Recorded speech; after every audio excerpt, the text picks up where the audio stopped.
বাবা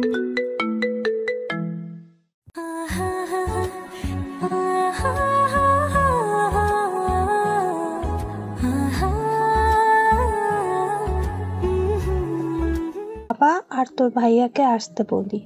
ঠিক আছে মা, তবে বলো একটু তাড়াতাড়ি আসার জন্য, খুব জরুরি দরকার আছে। এই বলে রবিন রুমির হাত ধরে তার রুমে নিয়ে যেতে থাকে। আর রুমি তো এখনো ভয় পেয়ে আছে, সাথে অবাক হচ্ছে। এটা ভেবে রবিন তার মাকে বলে দিল তাকে ভালোবাসে, আর তার মা কিছুই বলল না।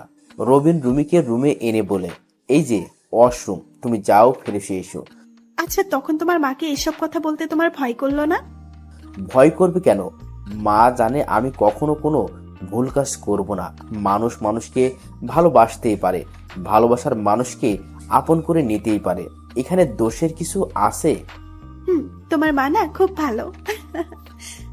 আমারও বাবা অনেক ভালো, তাকে আমি বুঝিয়ে বললে তিনি বুঝতে পারবেন সবকিছু। তাই যেন হয়, না হলে কিন্তু আমি তোমাকে না পেলে সুইসাইড করব বলে দিলাম। এটা বলার সাথে সাথে রবিন রুমিকে টান দিয়ে শক্ত করে জড়িয়ে ধরে বলে, আর একটা উল্টো পাল্টা কথা বলবে না, তোমাকে আমি হারতে দিলে তো। সত্যি রবিন, আমি তোমাকে অনেক ভালোবাসি, তোমাকে ছাড়া আমি বাঁচবো না। আমি জানি তো পাগলি, আমি তোমাকে ছেড়ে কোথাও যাব না। তুমি যাও, এখন ফিরে শুয়ে আসো আগে। রুমি রুবিনের মুখের দিকে তাকিয়ে মুচকি হেসে চলে যায়। ফ্রেশ হওয়ার জন্য কিছু সময় পর রুমি বের হয়, তারপর রবিন যেয়ে ফ্রেশ হয়ে নেয়। রবিন আসলে দুজনে নিচে নেমে যায়। নিচে নেমে দেখে রবিনের বাবা আর ভাইয়া এখনো আসেনি। রবিন রুমিকে তার মায়ের সামনে নিয়ে যায়। রবিনের মা যে কিছু বলতে যাবে তার আগেই রুমি তার পা ধরে সালাম করে। তিনি রুমিকে উঠিয়ে বলে, তোমার নাম কি মা? আন্টি, আমার নাম রুমি ইসলাম। বাহ, খুব সুন্দর নাম। কোন ক্লাসে পড়াশোনা করো তুমি? আপনার ছেলের সাথেই পড়াশোনা করি। আচ্ছা, বসো এখানে। আর এই হলো আমার বড় বৌমা, রবিনের বড় ভাইয়ের বউ।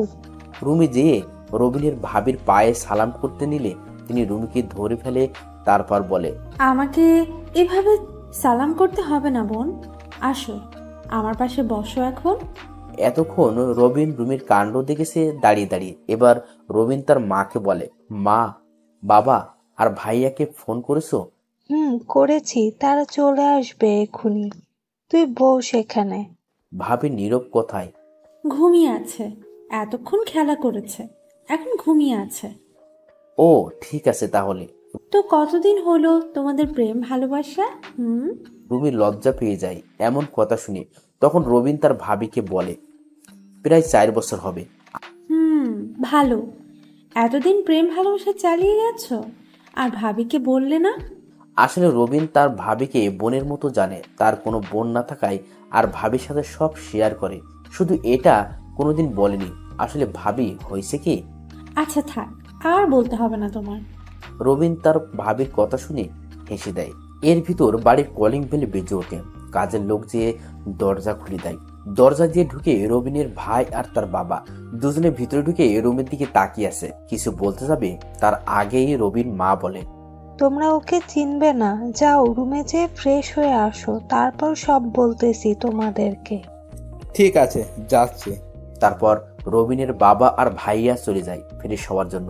কিছু সময় পর রবিনের বাবা নিচে নেমে আসে। তার পিছনে দিয়ে রবিনের ভাইয়াও নীরবকে কোলে করে নিয়ে আসে। রবিন নীরবকে দেখে হাত বাড়িয়ে দেই কোলে নেওয়ার জন্য। নীরব সাথে সাথে রবিনের কোলে ঝাঁপিয়ে পড়ে। তখন রবিনের ভাবি হাসতে হাসতে বলে, আমি বুঝি না নীরব রবিনের জন্য এত পাগল কেন। রবিনকে দেখলেই হলো, তার কোলে যাবে। এটা হলো আমার জাদু ভাবি। তোমরা সবাই বসো, রবিন তোমাদের সাথে কিছু কথা বলবে। রবিন, তুই তোর কথা বলা শুরু কর। রবিন তার মায়ের কথা শুনে রুমির দিকে প্রথমে তাকায়। দেখে রুমি ভয়ে মাথা নিচু করে বসে আছে। তখন রবিনের বাবা বলে, হ্যাঁ, তুই বলা শুরু কর, কি বলবি? বলবো? তার আগে বলে নেই আমার কথার মাঝে কেউ কোনো কথা বলবে না, যা বলার পরে বলবে। ঠিক আছে, তুই বল, তোর কথার মাঝে কেউ কোনো কথা বলবে না। প্রথমেই বলে নেই ও হলো রুমি ইসলাম। আমরা একে অপরকে ভালোবাসি প্রায় 4 বছর হবে। ও আমার সাথেই পড়াশুনো করে, বাসা এই জায়গায়। ওর বাবার নাম মিজান চৌধুরী, ছোট একটা ব্যবসা করে। তিনি তার বন্ধুর ছেলের সাথে ওকে বিয়ে দিতে চাই। ছেলেটা নাকি নেশা করে, তাই ও আমাকে বলল আমি কিছু একটা করার জন্য। আমি ওকে খুব ভালোবাসি, তাই সোজা বাসায় নিয়ে আসি। এখন আমি ওকে বিয়ে করতে চাই। যদি বলো বিয়ের পর ওকে খাবার পোশাক দেওয়ার জন্য আমাকে কাজ করতে হবে, তাও আমি রাজি আছি। কিন্তু ওকে আমি হারাতে পারবো না। ওর মাঝে কোনো স্বার্থ নেই। ওর চোখে আমি আমার জন্য সত্যিকারের ভালোবাসা দেখেছি, তাই আমি ওকে হারাতে চাই না। এখন তোমরা বলো তোমাদের মতামত কি, আর তোমরা এখন আমাদের জন্য কি করতে পারবে ওটা বলো। রবিন এটা বলে চুপ করে যায়, মাথা নিচু করে বসে আছে। তার বাবা কিছু সময় ভেবে বলে, কাউকে ভালোবাসা তো আর দোষের কিছু না। যে যাকে ভালোবাসে সে তাকে পেতে চাইবে। কিন্তু কোনো তার বাবা মেয়েকে একটা নেশা করা ছেলের সাথে বিয়ে দিতে চায়, এটা আগে জানা দরকার। বাবা, হয়েছে তো, মেয়েকে ইচ্ছে করে খারাপ দিকে ঠেলে দিবে নাকি? আমার মনে হয় আমাদের তার বাবার সাথে কথা বলা প্রয়োজন। তুমি কি বলো? আমি কি এখন কথা বলবো তার বাবার সাথে? রবিনকে উদ্দেশ্য করে তার বাবা কথাটা বলল। রবিন চুপ করে কিছু একটা ভেবে বলে, বাবা, তুমিও ঠিকই বলেছো। তাই আমি বলি কি, তুমি কথা বলো, তার সাথে দেখো তিনি কি বলে। মা, তোমার বাবার ফোন নাম্বারটা আমাকে দাও দেখি। রুমিকে উদ্দেশ্য করে বলল। রুমি একটু ভয় পেয়ে যায়। ভয়ে ভয়ে রবিনের দিকে প্রথম তাকায়, রবিন তাকে ইশারায় বলে দেওয়ার জন্য। তাই রুমি ভয়ে ভয়ে নাম্বার দিয়ে দেয় রবিনের বাবাকে। রবিনের বাবা সেই নাম্বারে ফোন দেওয়ার পর একজন লোক ফোন ধরে বলে, আসসালামু আলাইকুম, কে বলছেন? ওয়ালাইকুম আসসালাম। আপনি কি মিজান চৌধুরী বলছেন? জি, আমি মিজান চৌধুরী বলছি, কিন্তু আপনি কে? আমি এমপি আব্দুল কাদের বলতেছি। আপনি নিশ্চয়ই আমাকে চিনেন। চিনি, কিন্তু আপনি আমাকে কেন ফোন দিয়েছেন? আপনার মতো এত বড় একজন লোক আমাকে কেন ফোন দিতে পারে? আপনি কি কষ্ট করে আমার বাড়িতে আসতে পারবেন? তাহলে আমি গাড়ি পাঠিয়ে দিচ্ছি। এমপি সাহেব, সমস্যা নেই, আমি আসতেছি, গাড়ি পাঠানোর কোনো দরকার নেই। রুমির বাবা ঢাকা শহরের ছোট একজন ব্যবসায়ী। তারও মোটামুটি নামডাক আছে ভালো। পরিবারে আছে রুমির একটা ছোট ভাই, রুমির মা বাবা। আচ্ছা, ঠিক আছে, তাহলে আপনি আসেন। আমি আপনার জন্য অপেক্ষা করতেছি বাড়িতে। এই বলে কল কেটে দেয় রবিনের বাবা। রুমির বাবা রবীন্দ্রের বাড়ির চিনে, তাই আর কোনো সমস্যা হয় না তার। কিছু সময়ের ভিতর সে চলে আসে। দরজা দিয়ে ঢোকার পরে নিজের মেয়েকে দেখে অবাক হয়ে যায়। যে কিছু বলতে যাবে তার আগে রবিনের বাবা বলে, চৌধুরী সাহেব, আপনি এসেছেন? আসেন, এখানে বসেন। আমার মেয়ে এখানে কি করতেছে? মা, তুই এখানে কেন? আমি তো কিছু বুঝতে পারছি না। রুমি রীতিমতো ভয়ে আছে, মাথা নিচু করে বসে আছে। তখন রবিনের বাবা বলে, চৌধুরী সাহেব, আপনি শান্ত হন, সব বলতেছি আমি। ঠিক আছে, বলুন। চৌধুরী সাহেব, আপনার মেয়ে আর আমার ছেলে তারা একে অপরকে ভালোবাসে। আপনি নাকি আপনার মেয়েকে আপনার বন্ধুর ছেলের সাথে বিয়ে দিতে চান, আর ছেলেটা নাকি নেশা করে। ঠিকই শুনেছেন, এখন কি করবেন বলেন? আপনি বাবা হয়ে কিভাবে নিজের মেয়েকে একটা নেশা করা ছেলের সাথে বিয়ে দিবেন? আপনার কি মেয়ের জন্য কোনো মায়া দয়া নেই? তাহলে কি করব আমি? ছোটবেলায় মা বাবাকে হারিয়েছি, একা একা বড় হয়েছি, অনেক কষ্ট করে ব্যবসা চালু করছি, তারপর সেখান থেকে বন্ধ হয়েছে, বিয়ে করছি। বিয়ের পরে ও হয়েছে, তখন আমি যা খুশি হয়েছি তা বলে বোঝাতে পারবো না। ওকে ছোটবেলা থেকেই যা চেয়েছে তা এনে দেওয়ার চেষ্টা করছি। তারপর একটা ছেলে, এই নিয়ে আমাদের সংসার খুব ভালোই চলতেছিল। কিন্তু 2 বছর আগে আমি ব্যবসায় অনেক বড় একটা ধাক্কা খাই, যার কারণে আমার অনেক টাকা লস হয়ে যায়। তখন পাশে এসে দাঁড়াই আমার সেই বন্ধু। সে আমাকে টাকা দিয়ে নতুন করে ব্যবসা চালু করার কথা হয়েছে, তার সব টাকা 5 বছর পরে দিব।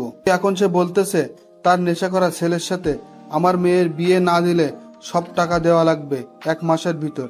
টাকা আমি জোগাড় করতে পারতেছি না, তাই বাধ্য হয়ে আমি নিজের হাতে মেয়েকে শেষ করে দিতেছি। এই কথা কেউ জানতো না, শুধু আমি আর আমার সেই বিশ্বাসঘাতক বন্ধু ছাড়া। আমি কখনো ভাবিনি সে আমার সাথে এমন করবে, না হলে আমি টাকা নিতাম না তখন তার কাছ থেকে। মিজান চৌধুরী এসব বলতে বলতে কেঁদে ফেলে। রুমিও তার বাবার কথা শুনে কেঁদে দেয়। রুমি ভাবে তার বাবা তাদের জন্য এত কষ্ট করতেছে। তাহলে রবিনের বাবা সব শুনে অবাক হয়ে গেল। কত টাকা নিয়েছেন তার কাছ থেকে আপনি? 12 লাখ টাকা নিছি। এখন তার টাকা দিতে হলে আমার ব্যবসা বিক্রি করে দিতে হবে, কিন্তু ব্যবসা বিক্রি করে দিলে আমি পরিবার নিয়ে কিভাবে চলবো বুঝতে পারতেছি না। তাই বাধ্য হয়ে নিজের হাতে মেয়েকে বলে দিতে হচ্ছে। আমাকে মাফ করে দিস মা, আমি তোর জীবনটা নষ্ট করে দিতেছি। বাবা, আমি তোমার বন্ধুর ছেলেকেই বিয়ে করব, তুমি কোনো টেনশন করো না, চলো। আর রবিন, আমার হয়তো তোমার কাছে কোনো ক্ষমা নেই, কিন্তু আমার কিছুই করার নেই। আমি আমার পরিবারের জন্য বিয়েটা করা প্রয়োজন, পারলে আমাকে মাফ করে দিও। আমি তোমাকে কষ্ট দিতে চাইনি, তোমাকে পাওয়ার জন্য ভালোবেসেছি, কিন্তু আমাদের ভালোবাসাটা আমার জন্য পূর্ণতা পেল না। দোয়া করি আমার থেকেও ভালো একজনকে তুমি পাবে, আমাকে তুমি মাফ করে দিও।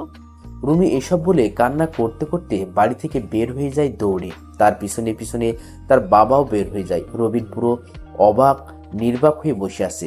বাড়ির সবার চোখে পানি টলমল করতেছে। রবিনের কোনো হুঁশ নেই। বাড়ির সবাই রবিনের দিকে তাকিয়ে আছে। রবিনের চোখ পেয়ে পানি গড়িয়ে পড়তেছে। রবিন ভাবতেও পারেনি তার সাথে এমন কিছু ঘটবে। রুমির ও কি দোষ যে পরিবার তাকে ছোট থেকে তিলে তিলে এতটুকু বড় করেছে, আর আজ সেই পরিবার এত বিপদের মুখে যদি তার ভালোবাসার বিনিময়ে সেই বিপদ কেটে যায়, তাহলে তার আর কি করার থাকবে? অবশ্যই পরিবারের পাশে তার থাকা দরকার। 4 বছরের ভালোবাসা শেষ হয়ে যায় একটা বিপদের কারণে। হঠাৎ রবিনের হুঁশ ফিরে আসে তার বড় ভাইয়ের কথায়। তার বড় ভাই রবিনকে বলে, কিরে, এভাবে বসে থেকে কি হবে? পারলে কিছু একটা কর। এভাবে বসে থাকলে তো কিছুই হবে না। তুই কি তোর ভালোবাসাকে অন্য কারো হাতে সহ্য করবি, নাকি এভাবে বসে থাকবি? ভাইয়া, আমি এখন কি করব? আমি তো কিছুই বুঝতে পারছি না। শুধু জানি ওকে না পেলে আমি কিন্তু বাঁচবো না। আমি নিজেকে শেষ করে দিব। ও কিভাবে পারলো আমাকে এভাবে ফেলে যেতে? কান্না করতে করতে কথাগুলো বলল রবিন। তখন রবিনের বড় ভাই আবার বলে, এখানে তো আমি তার কোনো দোষ দেখছি না, তাহলে কেন তুই ওকে দোষ দিচ্ছিস? তুই কি কখনো পারতি আমরা বিপদে পড়লে আমাদেরকে ফেলে যেতে? না ভাইয়া, পারতাম না, কিন্তু আমি এখন কি করব বলো? এক কাজ কর, তুই মিজান চৌধুরীর বন্ধুর সাথে কথা বলে দেখ সে কি বলে। যদি কোনো মতো তাকে হাতে আনতে পারিস তাহলে রুমি তোর হয়ে যাবে ইনশাল্লাহ। কিন্তু তাকে এখন আমি কোথায় পাবো ভাইয়া? বাবা, আমি খোঁজ করে দেখতেছি। এখন তুই রুমে গিয়ে একটু রেস্ট নে, যা। আমি তাকে খোঁজ বের করে তাকে বলবো। ঠিক আছে বাবা, তুমি তাহলে তাকে খুঁজে বের করো, আমি আসি এখানে। রবিন সোফায় বসে আছে। তার বাবা ফোন করে মিজান চৌধুরীর বন্ধুর ব্যাপারে সব খোঁজ লাগিয়ে দিয়েছে। অন্যদিকে রুমি তার বাবার সাথে বাড়িতে যেয়ে দৌড়ে তার রুমে চলে যায়। রুমে যেয়ে দরজা বন্ধ করে দিয়ে অজস্র কান্নায় ভেঙে পড়ে। রুমির মা এসে মিজান চৌধুরীকে জিজ্ঞেস করলে মিজান চৌধুরী আজকে কি কি হয়েছে সব বলে দেয়। মিজান চৌধুরীরও চোখের কোণে পানি চলে আসে। রুমির ছোট ভাই এবার ক্লাস 8ম শ্রেণীর ছাত্র, পড়ালেখায় মোটামুটি ভালো, নাম রেহান। সেও তার বোনের বিয়ের কথা শুনে মন খারাপ করে আছে, তাও যদি বিয়েটা হয় একটা নেশাখোরা ছেলের সাথে।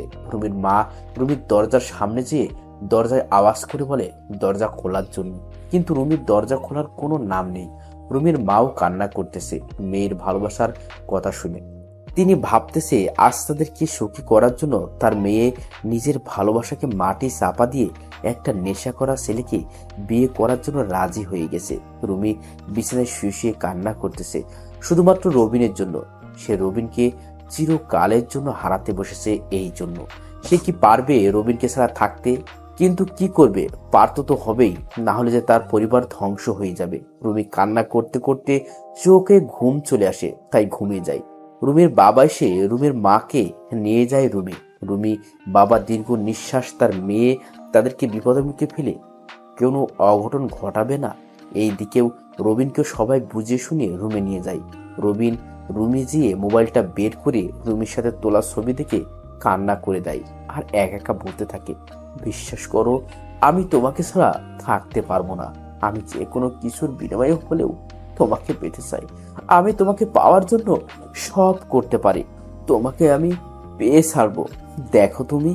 রবিন নিজের রুমে এভাবে রুমের ছবি নিয়ে কান্না করে আর কথাগুলো বলল।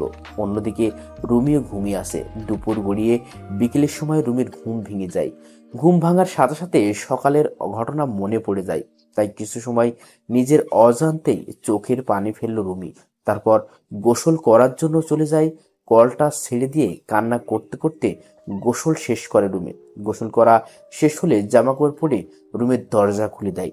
দরজা খোলার সাথে সাথে রুমির মা দৌড় দিয়ে রুমিকে জড়িয়ে ধরে কান্না করতে করতে বলে, মা তুই ঠিক আছিস তো?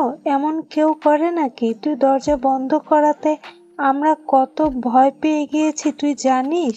মা ছাড়ো, আমি একদম ঠিক আছি, আমার কিছুই হয় নাই। এই দেখো।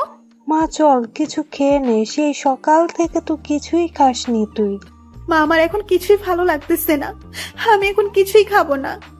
4 দিন পর তোর বিয়ে ঠিক করেছে ছেলের বাবা, তখন তো কিছুই খাবি না। তাই এখন থেকে কিছু খেয়ে নে, না হলে যে আমার গলা দিয়েও খাবার নামবে না। আজকে তাহলে তুমি আমাকে খাইয়ে দাও। হ্যাঁ মা চল, আমি তোকে খাইয়ে দিব। জানি না জীবনে কোন পাপ করেছি যার জন্য আজ তোকে নেশা করা একটা ছেলের সাথে বিয়ে দিতে হচ্ছে। রুমির মা কান্না করতে করতে বলল রুমিকে। তখন রুমি মিথ্যা হাসি দিয়ে বলে, মা আমি তাকে সত্যিই ভালোবেসেছি। তার সাথে আমার সম্পর্ক হলো 4 বছরের, আর তোমাদের সাথে সম্পর্ক হলো সারা জীবনের। তাহলে আজ তোমাদের বিপদে আমি তোমাদের মেয়ে হয়ে কিভাবে পিছিয়ে যাব বলো?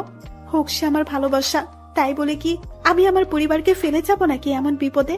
হতে পারে আমি তার কপালে ছিলাম না, তাই এমন হয়েছে আমার সাথে। আচ্ছা এখন চলো, খিদে পেয়েছে খুব। রুমির কোনো খিদে পায় না, সে এই কথা থেকে বের হওয়ার জন্য এমনটা বলেছে। এইদিকে রুবিন রুমে শুয়ে আসে, চোখে ঘুম নেই। তখন রুবিনের ভাবি এসে তাকে বলে, রবিন তুমি কি ঘুমিয়ে আছো? না ভাবি, ঘুমায়নি। কিছু বলবে নাকি? আচ্ছা তাহলে নিচে আসো, বাবা তোমাকে ডাকতেছে। এই বলে রবিনের ভাবি চলে যায়। রবিন শোয়া থেকে উঠে নিচে নেমে দেখে তার বাবা আর ভাই বসেছে সোফায়। রবিন যেয়ে সোফায় বসে মাথা নিচু করে তার বাবাকে বলে, বাবা তুমি নাকি আমাকে ডেকেছো? মিজান চৌধুরী খোঁজ পেয়ে গেছি, তার নাম রহিম শিকদার, বাসা পাশের শহরে। কালকে ও তার সাথে দেখা করবে, আমি কষ্ট করে একজনকে দিয়ে রাজি করিয়েছি। ঠিক আছে বাবা, কিন্তু কোথায় দেখা করবে কিছু বলেছে নাকি? আমাদের এই রেস্টুরেন্টে আসার জন্য বলেছি, সে বলেছে সকাল 10টার মধ্যে আসবে। রবিনের বাবার 2টা রেস্টুরেন্টে আছে ঢাকা শহরে। রবিন মাঝে মাঝে একটার দেখাশোনা করে। ঠিক আছে বাবা, আমি তাহলে 10টার মধ্যে সেখানে থাকবো। আর তোমাকে অনেক অনেক ধন্যবাদ বাবা। রবিনের বাবা কিছু না বলে মুচকি হাসলো। এখন রবিনের কাছে অনেকটা ভালো লাগতেছে। রবিন ভাবতেছে সে রুমিকে যেভাবেই হোক পেতে চাই। রবিন আবার নিজের রুমে চলে যায়। পরের দিন সকালবেলা সেই সময় মতো রবিন সেখানে যেয়ে উপস্থিত হলো। রবিন একজন লোককে বসে থাকতে দেখে তার কাছে যেয়ে বলে, আপনি কি মিস্টার রহিম শিকদার? লোকটি বলল, আমি। আপনি মনে হয় রবিন, বসেন। রবিন বসার পর লোকটা বলে, দেখুন আমি সবই শুনেছি, আপনাদের কথা আমি সব শুনলাম, কিন্তু আমার কিছুই করার নেই। আমি তার থেকে টাকা পাবো। এখন সে আমার টাকা দিতে পারবে না, তাই তার মেয়েকে আমি আমার ছেলের জন্য নিব। আমার ছেলে নেশা করে, এই জন্য সব টাকার বিনিময়ে মাফ করে দিলাম। কিন্তু আপনি তো তাকে সময় দিয়েছিলেন 5 বছরের, তাহলে 2 বছরের টাকা নেবেন কেন? আমার টাকা আমার যখন মন চায় তখন নিব। এখানে তো কোনো স্টেম্প সই করা হয় না যে 5 বছর পরই নিব। কিন্তু আমি ওই মেয়েকে ভালোবাসি, সে মেয়েও আমাকে ভালোবাসে, তাই আমি তাকে বিয়ে করতে চাই। আপনি প্লিজ আমাদের সম্পর্কটা নষ্ট হতে দিয়েন না। রবিন হাত জোর করে লোকটাকে কথাগুলো বলল। লোকটা রবিনের কথা শুনে হাসতে হাসতে বলে, ভালোবাসা এখন কোনো ভালোবাসা চলে না রে, এখন চলে শুধু টাকার ভালোবাসা। যদি আপনি তাকে সত্যিই ভালোবেসে থাকেন ওকে, তাহলে আমি তার বাবার কাছ থেকে যত টাকা পাবো দিয়ে দেন, তাহলে আমি আপনাদের মাঝখান থেকে সরে যাব। আপনাকে 12 লক্ষ টাকা দিলে আপনি সরে যাবেন আমাদের মাঝখান থেকে? তাই, এছাড়া আমার আর কিছুই করার নেই। ঠিক আছে, আমি টাকার মিল করতে পারলে রাতে আপনাকে ফোন দিয়ে জানাবো। ওকে, গুড বয়, চেষ্টা করো নিজের ভালোবাসাকে পাওয়ার জন্য। এই বলে রহিম শিকদার উঠে চলে যায়। আর রবিন অনেক চিন্তিত হয়ে যায়, কিভাবে এত টাকা জোগাড় করবে সে। এসব ভাবতে ভাবতে বাড়িতে চলে আসে। অন্যদিকে রুমিদের বাড়িতে বিয়ের আয়োজন হতেছে মোটামুটি ভালোই। রুমির চোখে কোনো পানি নেই আজ, কারণ কান্না করতে করতে মনে হয় চোখের পানিও শুকিয়ে গেছে। তবে রুমি এখন বেঁচে থেকেও মরার মতো হয়ে আছে, তার হাতে কিছুই করার নেই ভালোবাসার মানুষটার কাছে যাওয়ার। কারণ আজ যে পরিবারের জন্য নিজের ভালোবাসাকে কোরবানি দিয়েছে। দিন চলে যায়, রাত হয়ে যায়, এভাবে চলে আসে বিয়ের দিন। রুমিকে বিয়ের পোশাকে বউ সাজিয়ে বসিয়ে রেখেছে। রুমির কোনো হেলদোল নেই, মুখে কথা নেই। রুমির মা বাবারও মন খারাপ, ছোট ভাইটাও কোনো আনন্দ করে না। বিয়ের সাজে বাড়িটা মোটামুটি ভালোই সাজানো হয়েছে। সকাল থেকে পাক শাক করে শেষ করেছে। দুপুর গড়িয়ে বিকেল হবে, কিন্তু বর আসার খবর নেই।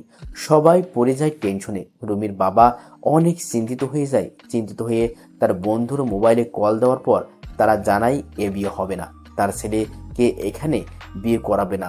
রুমির বাবা এটা শুনে আরো বেশি চিন্তিত হয়ে যায়। সে এখন কি করবে না করবে কিছুই ভাবতে পারতেছে না। এখন তার মেয়েকে কে বা বিয়ে করবে, এসব ভেবে চিন্তায় পড়ে যায়। আবার মনে মনে একটু খুশিও হয় নেশা করা ছেলের সাথে মেয়ে বিয়ে দিতে না পেরে। মুহূর্তের মধ্যে এই কথা সবাই জেনে যায়। রুমি এসব শুনে অনেক খুশি হয়ে যায়। মানুষ বলাবলি করতেছে রুমি নাকি অপায়া, রুমির নাকি চরিত্র খারাপ। এটা জেনে ওরা বিয়ে করতে আসে নাই। জানেন তো, মানুষ একটা শুনলে আরেকটা বানিয়ে বলতে পছন্দ করে বেশি। আমাদের সমাজের মানুষের কারণে অনেক সম্পর্ক নষ্ট হয়ে যায়। তাই সবার মন মানসিকতা বদলানো দরকার। হঠাৎ কিছু গাড়ি আসার শব্দ শুনে সবাই বাইরের দিকে আগ্রহ নিয়ে তাকায়। রুমির বাবা মানি মিজান চৌধুরী এক মনে সেই দিকে তাকিয়ে আছে। গাড়ি এসে এক জায়গায় থামানো হয়। সবাই তাকিয়ে আছে কে আসছে এটা ভেবে। একটা গাড়ি থেকে নেমে আসে রবিনের বাবা আর ভাইয়া। তাদেরকে দেখে রুমির বাবা তাদের কাছে যেয়ে বলে, আসসালামু আলাইকুম, আপনারা এখানে? ওয়ালাইকুম আসসালাম। আমরা বিয়েতে এসেছি। কিন্তু বিয়ে তো হবে না, তারা ফোন দিয়ে জানিয়েছে তার ছেলেকে নাকি এখানে বিয়ে করাবে না। আমরা জানি, আর সেজন্যই তো আমরা এসেছি আপনার মেয়েকে আমাদের বাড়ির বউ করে নিতে। প্লিজ আর না করবেন না, এখন তাহলে মান সম্মান সব চলে যাবে। ঠিক আছে, তাই হবে। প্রয়োজনে আমি আমার দোকান বিক্রি করে ওর টাকা দিয়ে দিব। যেহেতু আমার মেয়ের নিবে না, তাহলে তো টাকা দেওয়াই লাগবে। আচ্ছা আসুন ছেলেকে নিয়ে। বিআই সাহেব, আপনার টাকার চিন্তা করতে হবে না, আমরা সব মিটিয়ে দিয়ে এসেছি এখানে। সব টাকা আপনার জামাই দিয়েছে, বিনিময়ে তাকে আপনি মন ভরে দোয়া করবেন তারা যেন সুখী হতে পারে সারা জীবন। কি আপনারা কেন আমার টাকা দিয়েছেন? আমার ছেলে কি আপনার ছেলে হতে পারে না? আর ছেলে হয়ে বাবার বিপদে না এগিয়ে আসলে এটা কেমন দেখায় বলেন? রুমির বাবা রবিনের বাবার কথা শুনে আর কিছু বলতে পারলো না। তার চোখে পানি চলে আসে। রবিনের ভাই যে রবিনকে গাড়ি থেকে নামিয়ে আনে। আচ্ছা, তাহলে আপনাদেরকে আগের কি ঘটনা হয়েছে ওটা বলি। সেদিন রবিন টাকা কিভাবে জোগাড় করবে এসব ভাবতে ভাবতে বাড়িতে চলে যায়। বাড়িতে যাওয়ার পরে তার বাবা বলে, এসেছে তাহলে কি কথা হলো তার সাথে? বাবা, সে রুমিকে দেওয়ার জন্য রাজি হয়েছে, কিন্তু বিনিময়ে তাকে। বিনিময়ে কি চাইছে? বাবা, বিনিময়ে সে তার পুরো টাকা পেতে চায়। মানে আমি তাকে 12 লাখ টাকা দিতে পারলে রুমিকে আমার করে দিবে এটা বলেছে। কি বলিস? এখন এত টাকা কোথায় পাবো আমরা? বাবা, আমি একটা কথা বলতাম যদি তুমি মনোযোগ দিয়ে শুনতে। কি বলবি বল, আমাকে এত ভয় পেতে হবে না।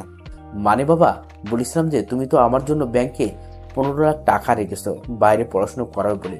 সেখান থেকে যদি 12 লাখ টাকা দিতে তাহলে ভালো হতো। আমার বাইরে পড়াশোনা করার দরকার নেই, এখানে বাকি 2 বছর পড়বো। কিন্তু আমি রুমিকে চাই, না হলে আমি বাঁচবো না। ওকে আমি খুব ভালোবাসি বাবা। দেখ বাবা, তোমার জন্য রেখেছি তোমার পড়াশোনার জন্য। এখন তুমি যদি বাইরে পড়াশোনা না করে এখানে পড়তে চাও তাহলে ওটা তোমার ব্যাপার। আর তুমি তোমার টাকা দিয়ে কি করবে করো, আমার কোনো সমস্যা নেই। আমি জানি তুমি খারাপ পথে টাকা নষ্ট করবে না। মেয়েটাকে আমাদেরও পছন্দ হয়েছে, খুব শান্তশিষ্ট একটা মেয়ে। আর তাছাড়াও এটা তোমার লাইফের বিষয়। আমি তোমার ভাইয়াকে ফোন করে বলতেছি টাকা নিয়ে আসতে। এই বলে রবিনের বাবা রবিনের ভাইকে ফোন করে বলল টাকা নিয়ে আসতে। রবিনের ভাই অফিস থেকে আসার সময় টাকা নিয়ে এসেছে। রাতে রবিন রহিম সিকদারকে ফোন করে বলল দেখা করার জন্য। রহিম সিকদারও দেখা করলো সেই আগের জায়গায়। রবিন টাকা নিয়ে সেখানে যেয়ে তাকে বলে, এই নেন আপনার টাকা। আরেকটা কথা, আপনি ওদেরকে বলবেন না যে বিয়ে হবে না আপনার ছেলের সাথে। বিয়ের দিন দুপুরে ফোন করে বলবেন যে আপনি আপনার ছেলেকে এখানে বিয়ে করাবেন না। কিন্তু কেন আর আপনি করবেন না তাকে বিয়ে? বিয়ে আমি করব, শুধু প্রথম একটু ওদের ভয় দেখাবে।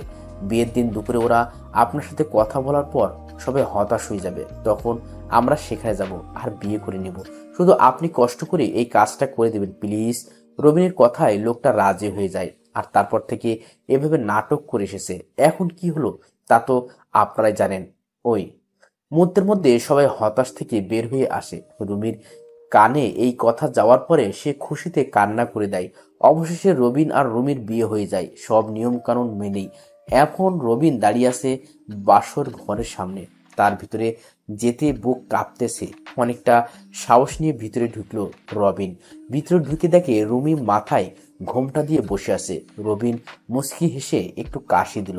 রুমি শুনে একটু নড়ে চড়ে বসে। তারপর রবিন সামনের দিকে এগিয়ে যায়। খাটের কাছে যাওয়ার পরে রুমি নেমে আসে রবিনের পায়ে হাত দিয়ে সালাম করে। রবিন রুমিকে তুলে বলে, তোমার অজু আছে নামাজ পড়ার জন্য? আছে। তোমার আছে নি? আমারও আছে, চলো তাহলে নামাজ পড়ে নেই এখন। তারপর তারা দুজন তাদের বিবাহ জীবনের জন্য 2 রাকাত নফল নামাজ পড়ে নিল। নামাজ পড়া শেষে দুজনে খাটে চলে যায়। খাটে যেয়ে কি করে না করে এটা সবাই বুঝে এবং জানে, তাই এখানে আমি সময় নষ্ট করতে চাই না, তাহলে গল্পের মজা যাবে গিয়ে।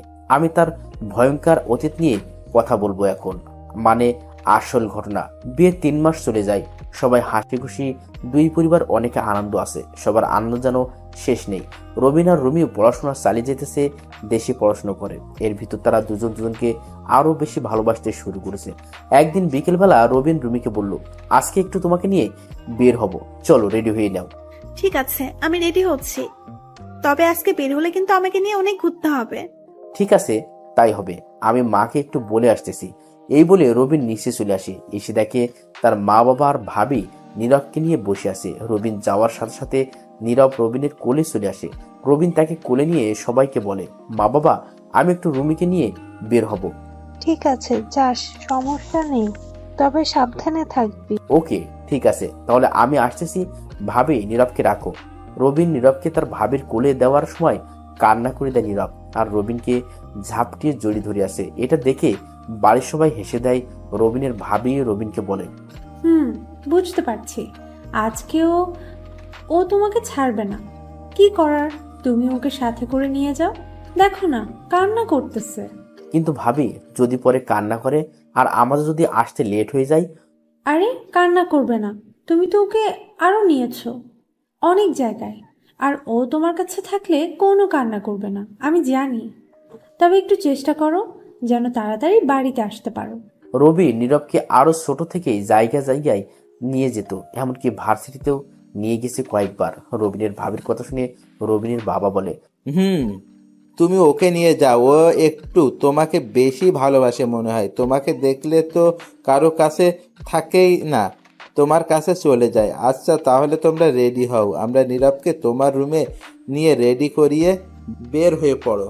রবিন তার বাবার কথা শুনে তার ভাবিকে বলে, ভাবি, তুমি নীরবের জামা কাপড় নিয়ে আসো, আমি ওকে রুমে নিয়ে যেতেছি তাহলে। এই বলে রবিন নীরবকে তার রুমে নিয়ে যায়।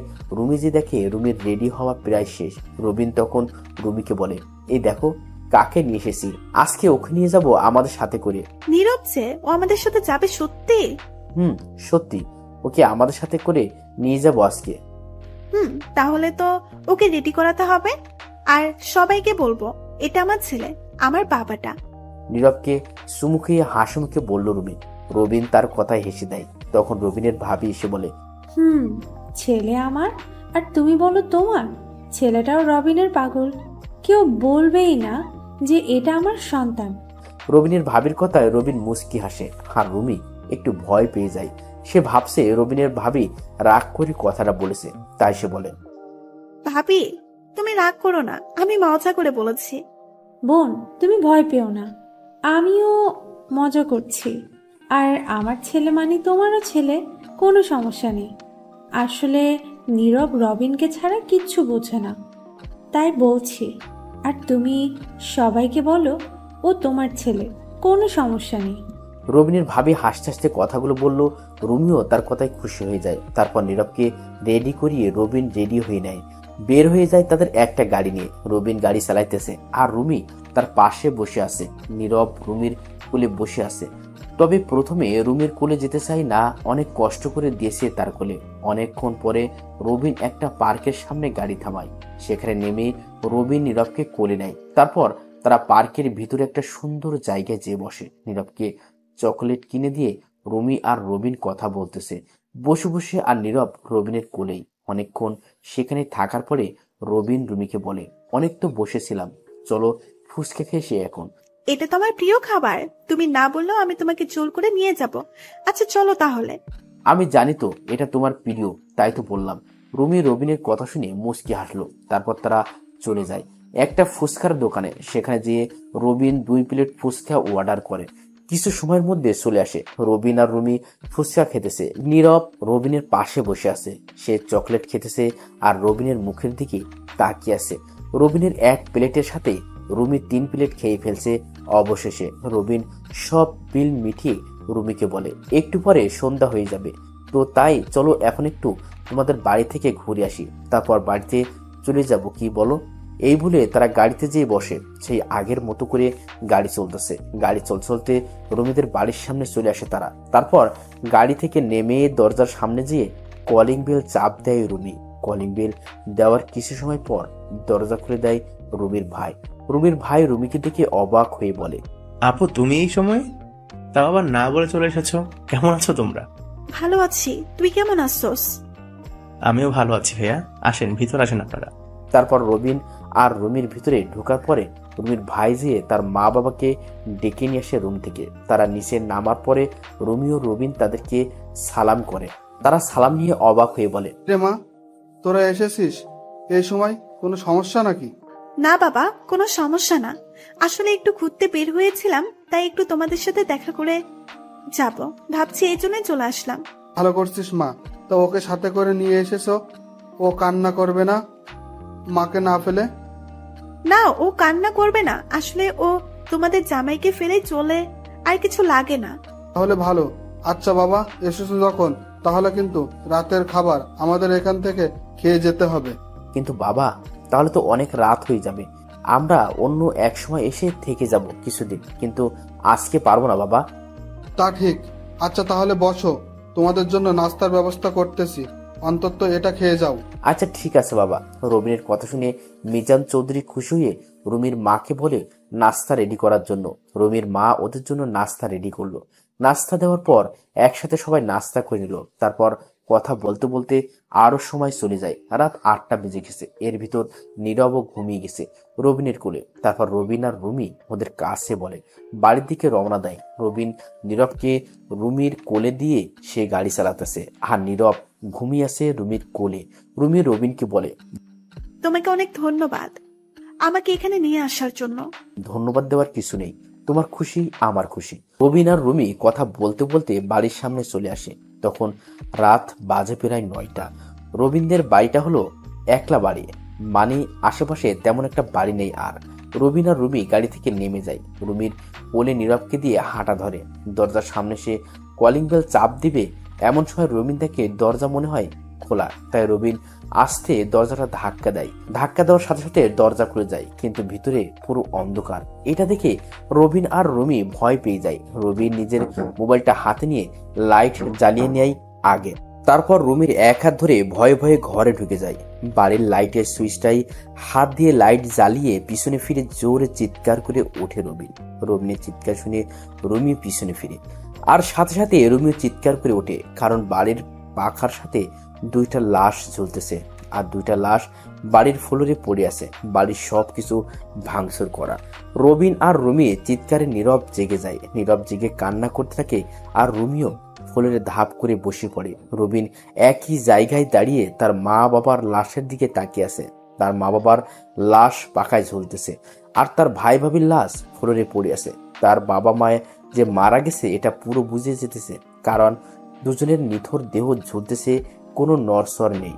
রবিন ঠাই একইভাবে তার মা বাবার দিকে তাকিয়ে আছে, আর চোখ থেকে টপ টপ করে পানি পড়তেছে। নিচে হঠাৎ একটা চাপা আওয়াজ পেয়ে রবিন আর রুমি ভয় পেয়ে যায়। ভালোভাবে তাকিয়ে বুঝতে পারে রবিনের ভাইয়ের কাছ থেকে আওয়াজটা আসতেছে। রবিন সাথে সাথে তার ভাইয়ের কাছে যায়, আর রুমিও নীরবকে নিয়ে যায়। সেখানে যায় রবিন যে বলে, ভাইয়া তুমি বেঁচে আছো, কিচ্ছু হবে না তোমাদের, আমি এসে গেছি, তোমাকে এখন হসপিটাল নিয়ে যাব আমি।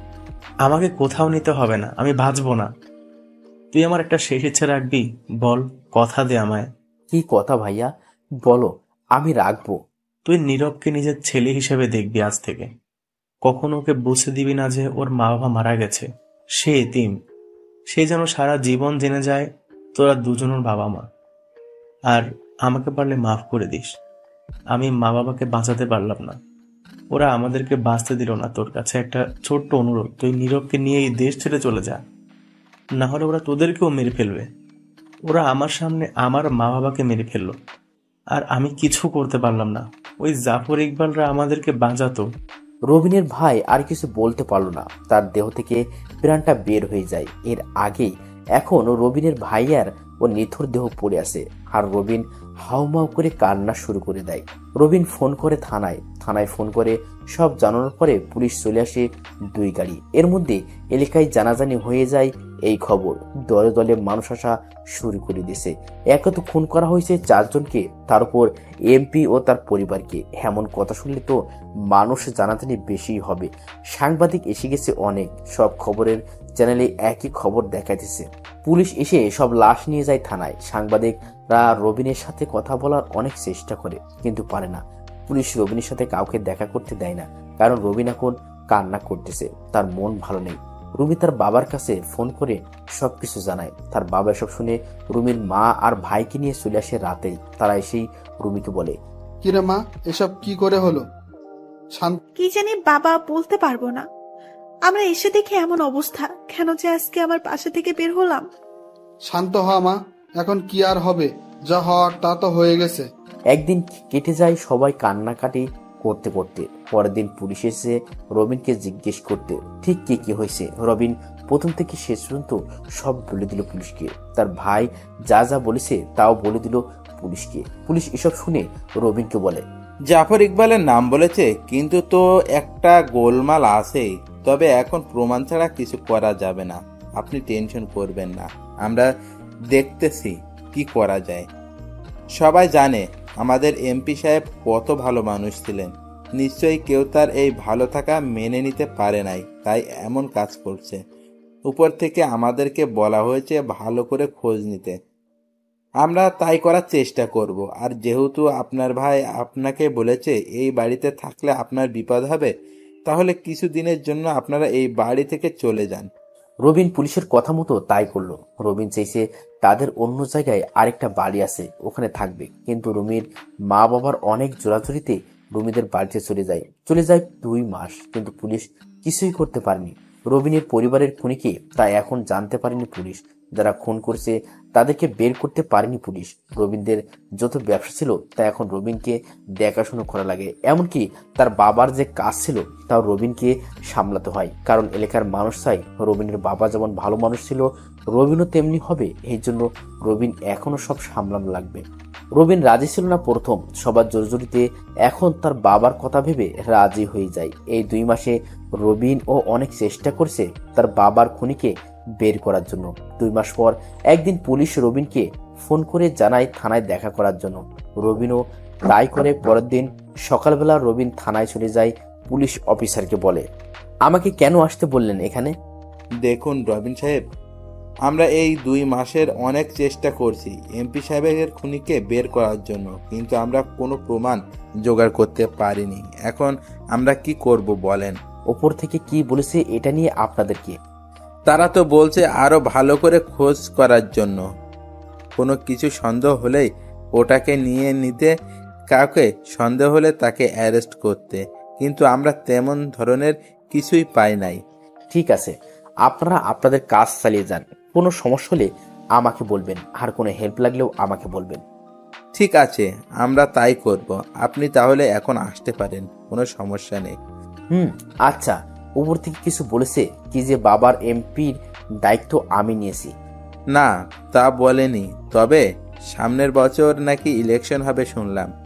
আপনি যদি ইলেকশন দাঁড়াতে চান তাহলে আগের থেকে রেডি হয়ে থাকবেন। দেখি কি হয়, তবে আমার দাঁড়াতে ইচ্ছে করছে না, এসব আমার ভালো লাগে না। এই বলে রবিন থানা থেকে বের হয়ে যায়। রবিন তার গাড়ি থেকে উঠবে, তখন দেখে জাফর ইকবাল থানায় ঢুকতেছে। এটা দেখে রবিন অবাক হয়ে যায়। তাই রবিন আবার থানার দিকে পা বাড়ায়। যখন রবিন দরজার সামনে যায় তখন শুনতে পায় ভিতর থেকে পুলিশ অফিসার হেসে সে জাফর ইকবালকে বলতেছে, এই মাত্র ওই এমপির ছেলে বের হয়ে গেল। তাকে 6-9 বলে বুঝিয়ে দিয়েছি আমরা যে এটার ভিতর জড়িত আছি, সে বুঝতে পারবে না। আপনি কোনো টেনশন করবেন না।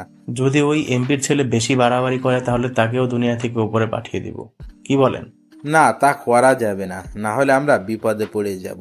উপর থেকে এমনিতেই আমাদের অনেক চাপ দিতেছে, শুধুমাত্র আমাদের গোড়ার মানুষ আছে বলে কিছু হচ্ছে না, না আমাদের হলে অনেক সমস্যায় পড়ে যেতাম। ঠিক আছে, ওকে, এখন কিছু করবো না তাহলে। আর আপনি টেনশন করবেন না, উপর থেকে আমাদেরকে কিছুই করতে পারবে না। শুধু একটা বছর অপেক্ষা করতে হবে, তাহলে আমরা আমাদের রাজত্ব দেখাবো সবাইকে। ভাই, তখন খেয়াল হবে। আর ওই এমপির ছেলে মনে হয় ইলেকশন দাঁড়াবে না, সে বলল। এমনভাবে তারা আরো কিছু সময় কথা বলে। জাফর ইকবাল থানা থেকে বের হয়ে যায়। জাফর ইকবাল বের হওয়ায় আগেই রবিন লুকিয়ে যায়। জাফর ইকবাল তার গাড়ি নিয়ে চলে যায়, আর রবিন তার গাড়িতে যেয়ে বসে মনে মনে বলে, তাহলে আমার পরিবারের খুনি দুজনকে পেয়ে গেলাম। আরে, আমি তো আগেই জানতাম তোরা এটাতে জড়িত আছো। রবিন আগেই বুঝতে পেরেছে ওরা যে এই খুনি জড়িত আছে, কিন্তু রবিন আগেই ভেবে রাখছে সে তার পরিবারের খুনিদেরকে খুন করে তার প্রতিশোধ নেবে, এক ভয়ঙ্কর প্রতিশোধ নেবে রবিন। রবিন চেয়েছিল সামনের ইলেকশন সে দাঁড়াবে না, কিন্তু এখন ঠিক করেছে দাঁড়াবে। রবিন চলে যায় বাড়িতে। তারা এখন তাদের আলাদা বাসায় থাকে। বাসায় যেয়ে দেখে নীরব সবাই বসে বসে কার্টুন দেখতেছে, আর রুমি নীরবকে খাবার খাইয়ে দিতেছে। নিজের ছেলের মতোই নীরবকে ভালোবাসে রবিন আর রুমি। নীরব প্রথম মাঝে মাঝে কান্না করত, কিন্তু এখন আর করে না। আর নীরব এই কিছুদিন ধরে রবিনকে বাবা বলে, রুমিকে মা বলে ডাকা শুরু করে। ছোট বাচ্চাদের যদি অনেকদিন আপনি আপনার কাছে নিয়ে রাখেন, তাকে যদি মা বাবার মতো ভালোবাসেন, তাহলে সে আপনাদেরকে মা বাবা বলবে, এটা শিওর। কারণ ছোট বাচ্চারা কিছু বুঝে না, তারা অনেক ভালোবাসা ফেলেই হয়। রবিন বাসায় ঢোকার পর নীরব রবিনকে দেখে দৌড়ে এসে কোলে উঠে যায়। তারপর রবিনকে বলে, বাবা, আমার জন্য চকলেট আনো না তুমি? বাবা এনেছি চকলেট, এই নাও। বাবা, আমি খাবার খেয়ে তোমার সাথে খেলা করব, তুমি কোথাও যাবে না।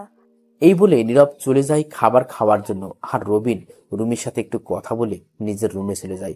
সেখানে যে ফেরেসে বিছানায় শুয়ে ভাবে কি করা যায়, কিভাবে এসব তথ্য বের করবে। সে অনেক ভেবে চিন্তা করে একটা বুদ্ধি বের করে, আর তা হলো সে একটা গ্যাং তৈরি করবে। আর সেই গ্যাং এর লিডার থাকবে রবিন। তাদের গ্যাংটা হবে মূলত দেশ থেকে মাস্তান, দেশকে যারা ভালোবাসে না, যারা টাকার কাছে বিক্রি হয়ে দেশের খারাপ চায়, তাদেরকে শিক্ষা দেওয়ার জন্য। এসব ভাবতেছে রবিন। তখন রুমি নীরবকে সাথে করে নিয়ে এসে রবিনকে বলে, সকালে তো কিছুই খেয়ে যাও না, চলো কিছু খাবে এখন। তুমি কি কিছু খেয়েছো এখনো? ঠিক আছে, চলো তাহলে। বাবা আসো আমার কাছে। নীরব রবিনের কাছে চলে যায়। রবিন তাকে কোলে তুলে নিয়ে নিচে নেমে আসে, রুমি সহ। তারপর নীরবকে কার্টুন দেখাতে দিয়ে রবিন আর রুমি একসাথে নাস্তা করে নেয়। নাস্তা করা শেষ হলে রুমি রবিনের কাছে বাচ্চাদের মতো আবদার করে বলে, আজকে কি তোমার একটু সময় হবে আমাদেরকে নিয়ে ঘুরতে যাওয়ার? এভাবে বলতে হয় নাকি? তুমি বললে আমি আমার সব কাজ রেখে তোমাকে নিয়ে ঘুরতে পারবো, কোনো সমস্যা নেই। তুমি রেডি হয়ে নাও, আর নীরবকেও রেডি হয়ে নাও। তুমি অনেক ভালো। আচ্ছা, আমি তাহলে রেডি হয়ে নেই, তুমিও রেডি হয়ে নাও।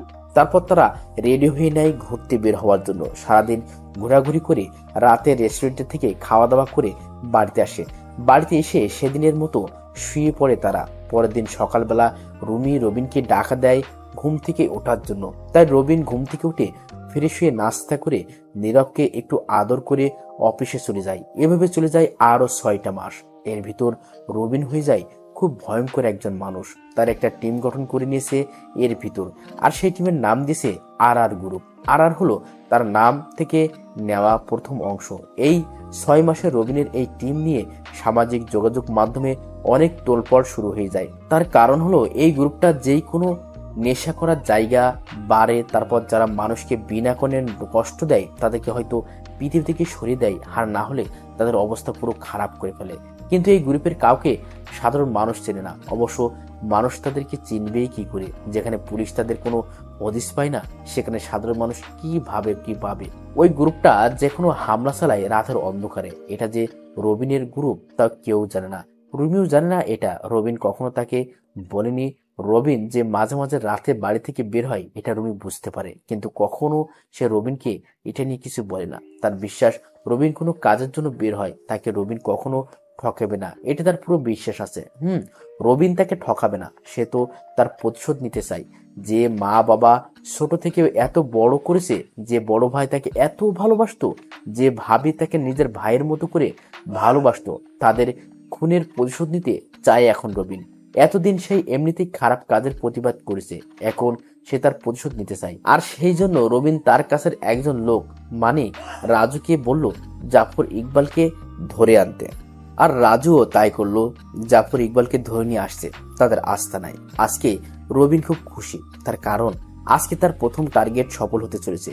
এতদিন তো রবিনের আগের জীবনে কি ঘটেছে তা বললাম, এখন তাহলে কি ঘটতে চলেছে তা বলি। রবিন ফিরে এসে বের হয়ে রেডি হয়ে নেয় প্রথমে, তারপর নিচে নেমে দেখে রুমি নীরবকে খাবার খাইয়ে দিতেছে। রবিন যাওয়ার পরে রুমি তাকে বলে, কি ব্যাপার, আজকে মনে হয় একটু তাড়াতাড়ি ঘুম থেকে উঠলে? কোথাও যাবে নাকি? একটা কাজ আছে। আচ্ছা আমাকে নাস্তা দাও, এখন খিদে পেয়েছে আমার। দেখেছো তো ওকে খাবার খাওয়াচ্ছি, তাহলে আমাকে কেন বলতেছো তুমি? নাও, এখানে তো সবই রাখা আছে। ও ভুলে হয়ে গেছে বউ, তুমি ওকে খাওয়াও, আমি আমার খাবার নিয়ে নিতেছি। এটা আজকে না, রবিন প্রায় সময় নিজের খাবার নিজে নিয়ে খায়, আর এতে রবিনের কোনো আপত্তি নেই। আর তাছাড়া রবিন রুমির কাজেও সাহায্য করে মাঝে মধ্যে। রবিন এক প্লেটে অনেকগুলো খাবার নেয়, তারপর রুমির কাছে এসে বসে রুমিকে বলে, তুমি তাকে খাইয়ে দাও, আমি তোমাকে খাইয়ে দিচ্ছি, চুপ করে খাবে, কোনো কথা বলবে না কিন্তু। ওকে ঠিক আছে জনাব, তাই করুন। এখন ভালো মেয়ের মতো হা করো, আমি খাইয়ে দিতেছি তোমাকে। বউয়ের সাথে একসাথে খাবার খাওয়া, একই প্লেটে খাবার খাওয়া, এগুলো অনেক ভালো কাজ, এগুলো হলো মহব্বত। সবাই বউয়ের আবদার পূরণ করার চেষ্টা করুন, বউকে সময় দিন, এসব ইসলামের দৃষ্টিতে অনেক ভালো।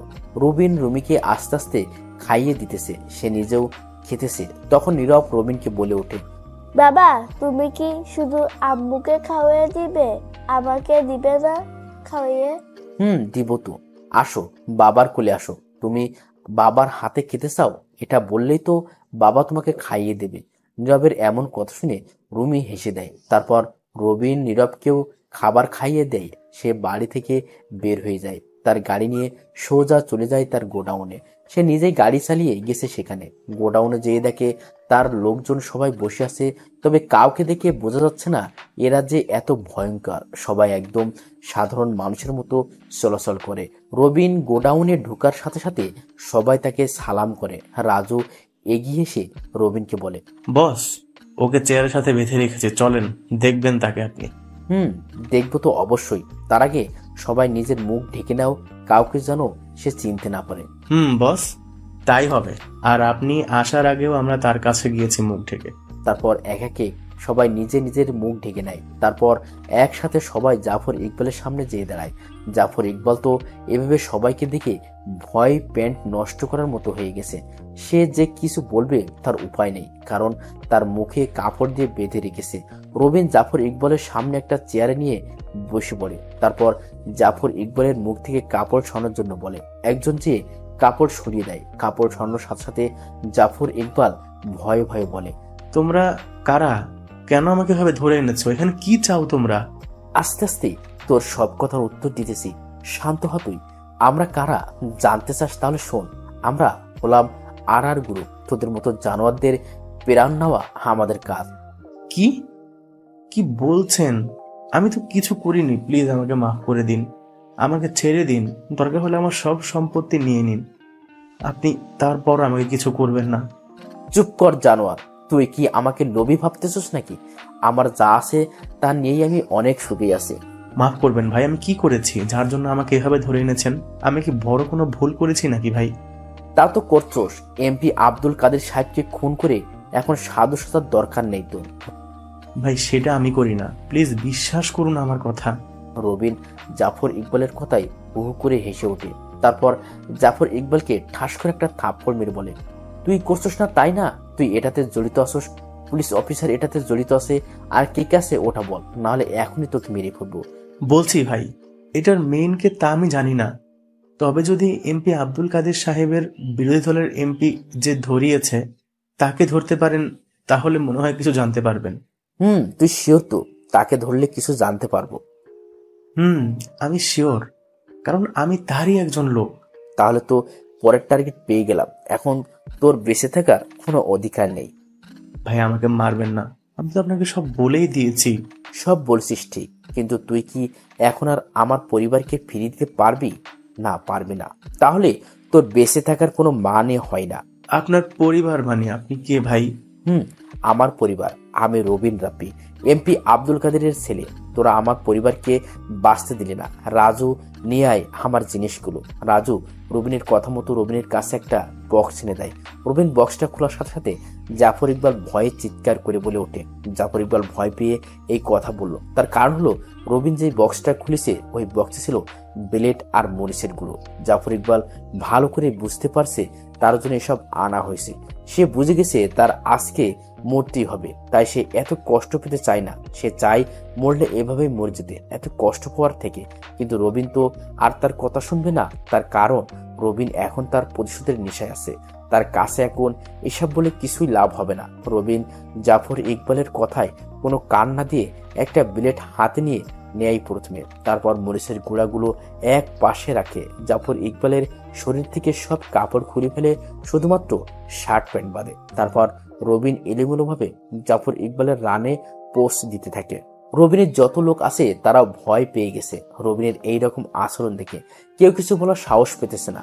জাফর ইকবাল ব্যথায় চিৎকার করতেছে বারবার, কিন্তু তার চিৎকার শোনার মতো লোক এখানে নেই। এখন রবিন রানে অনেকগুলো পোস্ট দিয়ে সেখানে মরিচের গুঁড়ো দিয়ে দেয়। জাফর ইকবাল তো গলা কাটা মুরগির মতো ছটফট করতেছে আর বলতেছে, ভাই আপনার দুটি পায়ে ধরি, আপনি আমাকে গুলি করে মেরে ফেলুন, তারপর আমাকে এভাবে কষ্ট দিয়েন না। আর কান্না করতে করতে কথাগুলো বলল জাফর ইকবাল। তারপর রবিন তার লোকদেরকে বলল, ওই আমি বাইরে আছি, তোরা সবাইকে একটু আদর যত্ন করে শেষ করে দে। এই বলে রবিন বের হয়ে যায় গোডাউন থেকে। আর রাজু যে একটা লাঠি এনে কয়েকটা বাড়ি মারে জাফর ইকবালের পায়ে। জাফর ইকবাল আরো কান্না করে দেয়। রাজু সবাইকে তখন বলে, এটা বলার সাথে সাথে সব লোক জাফর ইকবালের চারপাশে ঘিরে ফেলে। সবাই সবার মেশিন গান হাতে নিয়ে জাফর ইকবালের দিকে তাক করে রেখেছে। তখন রাজু আবার বলে ওঠে, আর গ্রুপ স্টার্ট ফায়ার। রাজুর কথা শুনে সবাই জাফর ইকবালকে কোনো কিছু বলতে না দিয়েই গুলি করতে থাকে জাফর ইকবালের উপর। সেখানে লোকজন ছিল 30 জন। সবাই একটা করে গুলি চালিয়েছে জাফর ইকবালের শরীরে। সবগুলো গুলি বুকে আর হাতে লেগেছে, মাথায় বা মুখে একটাও গুলি লাগে নাই। এখন জাফর ইকবালের মরাদেহ পড়ে আছে। গুলি করার কারণে সে চেয়ার নিয়ে মাটিতে পড়ে যায়। রাজু লোকজনকে বলে, ভাই বলছে এই লাশটা সুন্দর করে এক জায়গায় রেখে দেওয়ার জন্য, যেখানে মানুষের আসা যাওয়া বেশি হয়। রাজুর কথায় তার লোকজন মাথা নাড়িয়ে হ্যাঁ বলে। তারপর রাজু গোডাউন থেকে বের হয়ে রবিনকে বলে, ভাই কাজ হয়ে গেছে, আপনি এখন যেতে পারেন। আর কালকে নিউজ এটা দেখানো হবে, সেই ব্যবস্থা করছি।